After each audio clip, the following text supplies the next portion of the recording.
श्री स्वामी समर्थ. आतापर्यंत माझ्याकडून हजारो लोकांनी मंत्रसाधना घेतल्या आहेत आणि त्यांचे आलेले अप्रतिम अनुभव मी नेहमी शेअर करत असते. त्यांच्यासाठी आणि इतर लोकांसाठीही बगलामुखी जयंती निमित्त गुरु आज्ञेने अजून 2 मंत्र तुमच्या सर्वांसाठी मी घेऊन आली आहे.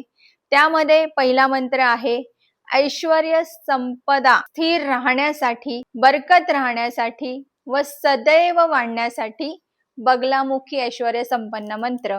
आणि दुसरा मंत्र आहे शत्रू स्तंभन करण्यासाठी, विनाकारण ज्यांना शत्रूंचा वारंवार त्रास होतो, जी लोक वादविवादामध्ये कोर्ट केसेस मध्ये अडकतात किंवा काहीतरी त्यांच्या आयुष्यामध्ये वादळ निर्माण होत असतं बाहेरील लोकांमुळे किंवा घरातील काही लोकांमुळे, अशा लोकांसाठी अघोर बगलामुखी साधना. तर ही 2 मंत्र ह्या बाकीच्या मंत्रांसोबत तुमच्या आयुष्यामध्ये खूप सुंदर आणि सकारात्मक प्रभाव आणणार आहेत. ही मंत्र साधना गेले 15 दिवस झाले आज्ञा होत आहे तुमच्यापर्यंत पोहोचवण्याची. मंत्र साधना एकच शक्ती आहे जी तुमच्या कर्माच्या चक्राला भेदण्याचं सामर्थ्य ठेवते आणि ज्या गोष्टी तुमच्या नशिबात नाहीये त्याही गोष्टी तुमच्या समोर आणून ठेवते. श्री स्वामी समर्थ.